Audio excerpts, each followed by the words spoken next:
नमस्कार। जय माता की साथियों। बहुत ही आनंदमय वातावरण है, हर जगह जय माता की गूंज रहा है। और अब घर में थोड़े थोड़े लोग मिलकर कीर्तन भी कर रहे हैं, पूजा पाठ भी कर रहे हैं। एक बहुत ही सकारात्मक वातावरण इस समय बना हुआ है। ये बड़ी ही खुशी का पर्व है। बहुत अच्छा एक वातावरण बनता है। तो मैं आप सभी को पुनः मुबारकबाद देती हूँ और आज चर्चा करती हूँ माता के 7वें स्वरूप कालरात्रि की। जैसा कि साथियों नाम से ही पता चल रहा है कि काल रात्रि, यानी कि इनका जो वर्ण है, जो रंग है, वो रात्रि के समान अंधकार वाला काला है। देखने में थोड़ा सा भयंकर भले ही लगता है इनका रूप, क्योंकि इनके बाल खुले हुए हैं, हवा में उड़ते रहते हैं। इनकी जो नेत्र हैं तीनों, उनसे लगातार अग्नि जैसी लपटें निकलती रहती हैं। और इनके 4 हाथ हैं।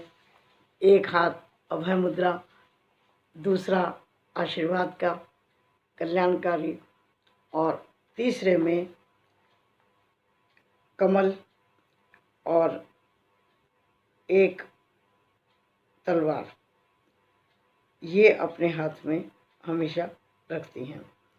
इनका जो रूप है वो अभय देने वाला है, और जो आसुरी शक्तियाँ होती हैं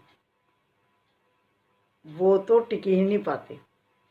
जैसे हनुमान जी है ना कि भूत पिशाच निकट नहीं आवे, उसी तरह माँ कालरात्रि की पूजा करने से कोई आसुरी शक्ति, बुरी शक्ति कभी भी साधक के आसपास नहीं आ सकते हैं, क्योंकि माता का ये रूप अभय देने वाला है, निर्भय देने वाला है।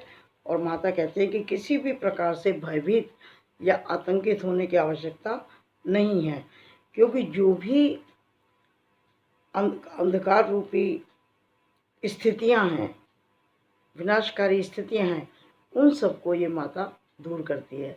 यहाँ तक कि काल से भी हमारी रक्षा कर लेती हैं। तो दैत्य दानव शत्रु ये तो थर थर काँपते हैं इनसे। ये सब भक्त के पास नहीं आ सकते हैं। और जो ग्रह बाधा है वो भी सब शांत होती है। अग्नि, जल, जंतु, शत्रु सब कालरात्रि माता के भय से दूर रहते हैं।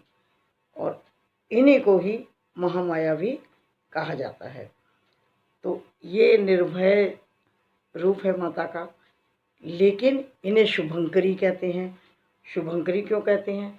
कि भले ही इनका रूप थोड़ा सा भयानक लगता हो ऊपरी रूप से देखने में, लेकिन आंतरिक रूप से ये अपने भक्तों का शुभ करने वाली हैं, इसीलिए शुभंकरी हैं। तो माता के इस रूप की आराधना करके हम उनसे अभय, हर प्रकार के परिस्थितियों से लड़ने की ताकत सब प्राप्त करेंगे। और ये काल को भी डराने की ताकत रखती हैं। तो माँ कालरात्रि को प्रणाम। या देवी सर्वभूतेषु कालरात्रि रूपेण संस्थिता नमस्तस्यै नमस्तस्यै नमस्तस्यै नमो नमः। या देवी सर्वभूतेषु कालरात्रि रूपेण संस्थिता नमस्तस्यै नमस्तस्यै नमस्तस्यै नमो नमः। और इनकी सवारी गर्दभ है, गर्दभ पर सवार होकर के ये आती हैं। इन्हें प्रसन्न करने के लिए बहुत अधिक पूजा की आवश्यकता नहीं, थोड़ी सी पूजा में ही ये माता प्रसन्न हो जाती हैं और आशीर्वाद देती हैं। नमस्कार।